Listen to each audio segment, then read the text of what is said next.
இதற்கு முன்னுதாரண பள்ளியாக காஞ்சிபுரம் மாவட்டம் திருப்புட்குழி ஊராட்சி ஒன்றிய தொடக்கப்பள்ளி இருந்து வருகிறது.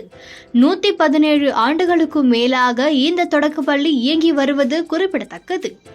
இந்த பள்ளியை சேர்ந்த ஆசிரியர் செல்வகுமார் எடுத்திருக்கும் முயற்சியால் மாணவர்களின் சேர்க்கை பல மடங்கு உயர்ந்துள்ளது. கடந்த சில ஆண்டுகளாகவே இந்த பள்ளி டிஜிட்டல் முறையில் இயங்கி வருகிறது. இதனால் இப்பள்ளியில் மாணவர்கள் சேர்க்கையும் தொடர்ந்து அதிகரித்து வருகின்றன. கடந்த 2013ஆம் ஆண்டு மாணவர்களின் சேர்க்கை 216 இருந்த நிலையில் இப்பள்ளியில் மாணவர்களின் சேர்க்கை தொடர்ந்து அதிகரித்து வருகிறது.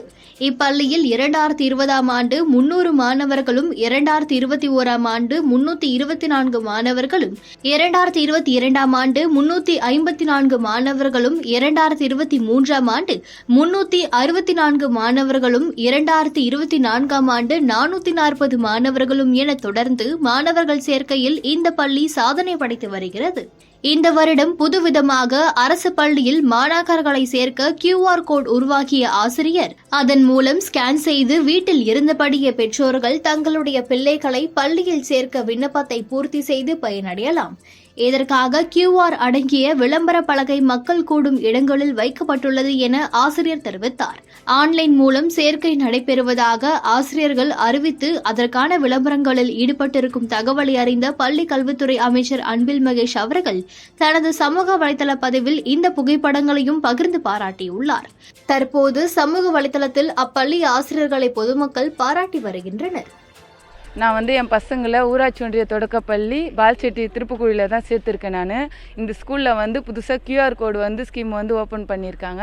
இது எப்படின்னா பசங்களுக்கு அட்மிஷனுக்கு பேரண்ட் ஒரு நாள் லீவ் போட்டு வெளியே இருந்து வரா மாதிரி இருக்கும். அந்த மாதிரி இல்லாமல் இந்த QR கோடு இருந்தால் வீட்டில் இருந்தபடியே ஸ்கேன் பண்ணி பசங்களை அட்மிஷன் போட்டுக்கலாம் ஈஸியாக. எல்லாருக்கும் நல்ல ஒரு ஹெல்ப்ஃபுல்லாக இருக்குது. இதே போல் எல்லா ஸ்கூல்லையும் வந்தால் இன்னும் கொஞ்சம் நல்லாயிருக்கும். நான் பெட்டராக ஃபீல் பண்ணுறேன். நம்ம பள்ளியில் 2010 கணினி வழியில் ஒரு புதுமையான கற்பித்தல் முறையில் நம்ம பள்ளியில் நடைமுறைப்படுத்தி வருகின்றோம். மாறி வருகின்ற புதுமையான ஒரு கற்பித்தல் முறைகளுக்கு ஏற்ப டீச்சர்ஸும் நம்மளை அப்டேட் பண்ணிக்கணும்.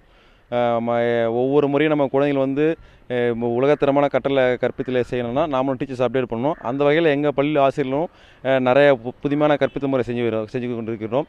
அந்த வகையில் நாங்கள் 2010 ஆன்லைன் தேர்வில் கொண்டு வந்தோம். 2015 ஒவ்வொரு வீடியோஸும் நாங்களே தயாரித்து குழந்தைங்களுக்கு பாடத்தை அதை பெற்றோர்களுக்கு பள்ளி யூடியூப் சேனல் வழியாகவும் அந்த வீடியோவை QR கோடாக கன்வெர்ட் பண்ணி நம்ம குழந்தைங்களுக்கு கொடுத்துட்டு இருந்தோம். கோவிட் டைமில் ரொம்ப பள்ளியை திறக்க முடியாத சூழல் ஏற்பட்டுச்சு 2020. அப்போ என்ன பண்ணோம், நாங்கள் இதே மாதிரி ஆன்லைன் வகுப்பு எடுத்தோம். ஆன்லைன் வகுப்பு எடுக்கும்போது ஆன்லைன் வகுப்பு எல்லா குழந்தைங்களும் நேரடியாக டிவியில் நெட்டில் அப்போ பார்க்க முடியல. அப்போ என்ன பண்ணோம், நாங்கள் அந்த வீடியோஸை எங்களுடைய உள்ளூர் லோக்கல் சேனல் மூலிமா நாங்கள் குழந்தைங்களுக்கு போட்டு காமிச்சோம். மேலும் அதை எங்களுடைய யூடியூப் சேனலில் போட்டு அதை QR கூட கன்வெர்ட் பண்ணி ஒரு சின்ன பேனரை போட்டு ஒவ்வொரு ஊர்லேயும் வச்சுட்டு வந்தோம். சரி, இந்த முறை வேறு என்ன செய்யலாம் சொல்லும்போது அட்மிஷன் எப்பவுமே பார்க்கும்போது பெரிய பெரிய தனியார் கல்லூரிகள் பள்ளியில் ஆன்லைன் அட்மிஷன் நடக்கும். இப்போ நாம் அந்த மாதிரி நம்ம தொடக்கப்பள்ளிக்கு செய்யலாமா அப்படின்னு ஒரு யோசிக்கும் போது அதுக்கு சாஃப்ட்வேர்லாம் கேட்கும்போது ரொம்ப காஸ்ட்லியாக இருந்துச்சு. சரி, நம்ம எளிமையாக எப்படி செய்யலாம் அப்படின்னு பார்க்கும்பொழுது நம்மளுடைய கூகுள் ஃபார்மில் நம்ம அந்த மாதிரி செய்யலாம் அப்படின்னு ஒரு ஐடியா வந்துச்சு.